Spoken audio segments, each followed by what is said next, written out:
અરવલ્લીથી સમાચાર મળી આવ્યા છે કે 12 જાન્યુઆરી રાષ્ટ્રીય યુવા દિવસ નિમિત્તે મોડાસામાં સ્વદેશી જાગરણ મંચ દ્વારા રન ફોર સ્વદેશી સંકલ્પ દોડનું ભવ્ય આયોજન કરવામાં આવ્યું। 400થી વધુ વિદ્યાર્થીઓ અને યુવાનો દેશપ્રેમ અને ઉત્સાહ સાથે દોડમાં જોડાયા હતા।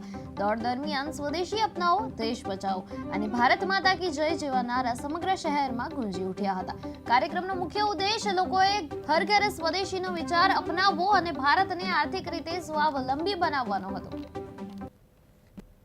प्रियन पटेल स्वदेशी जागरण मंच द्वारा आयोजित आजनी जे रेली है ए रेलीनो मुख्य उद्देश्य ए कि लोकल माटे बनो वोकल अने इंडिया ने बनावो ग्लोबलना सूत्रोच्चार साथे आपणे आ रेलीनो उद्देश्य युवानो सुधी ए पहोंचाड्यो छे कि विदेशी वस्तुओनो त्याग करी स्वदेशी वस्तु अपनावो अने स्थानिक उद्यम साहसिकताने आवेग आपवा माटे आजना रेलीनुं आयोजन करेलुं छे।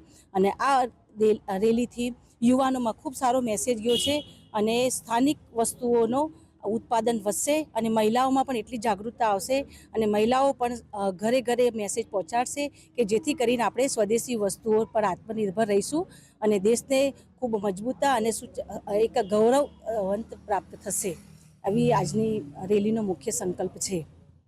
હું ડૉક્ટર મુકેશ દયાળજીભાઈ પટેલ સ્વદેશી જાગરણ મંચ ગુજરાત ગાંધીનગર વિભાગનો સહસંયોજક છું।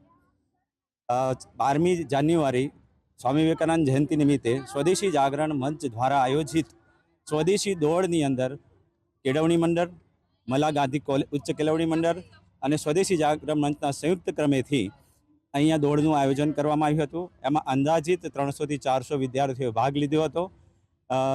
દોડનું આયોજન ખૂબ જ સરસ રીતે થયું છે અને જે મેસેજ આપવો હતો સ્વદેશી જાગરણ મંચનો એ નગરજનો સુધી પહોંચે એવો પ્રયત્ન કર્યો છે। Thank you. મહેશભાઈ પટેલ સ્વદેશી જાગરણ મંચ અરવલ્લી જિલ્લા સહસંયોજક। આજે 12 તારીખના રોજ સ્વદેશી જાગરણ માટે કોલેજથી છેક કઈ 4 રસ્તા થઈ વિવિધ વિસ્તારોમાં થઈ અને વિશાળ સંખ્યામાં વિદ્યાર્થીઓ અને શહેરીજનો સાથે વિશાળ સંખ્યામાં આજે રેલી સ્વરૂપે નીકળ્યા અને ખૂબ સરસ પ્રોત્સાહન મળ્યું કે સ્વદેશી અપનાવો, દેશ બચાવો, લોકલ ફોર વોકલના સૂત્રને ચરિતાર્થ કરવા માટે આજે વિશાળ સંખ્યામાં અમારા પ્રાંતના ડૉક્ટર મુકેશભાઈ, અરવલ્લી જિલ્લાના મને વેકરિયા સાહેબ અને સમગ્ર ટીમ આ સ્વદેશી જાગરણ મંચની આ રેલીમાં ઉપસ્થિત રહી વિશાળ બાળકો સાથે અને દોડ આજે રન ફોર દોડનો આજે કાર્યક્રમ ખૂબ સુંદર બતાવ્યો અને એમાં પણ વેપારીઓને પણ ખૂબ સપોર્ટ મળ્યો કે બહાર વિદેશની વસ્તુ નહીં ખરીદતા આપણા દેશની ભારતની આપણે જ પ્રોડક્શન આપણે જ વાપરીએ એ સૂત્રતાને સાર્થક કરવા માટે આજે રેલી દ્વારા પ્રયત્નો કરવામાં આવ્યા।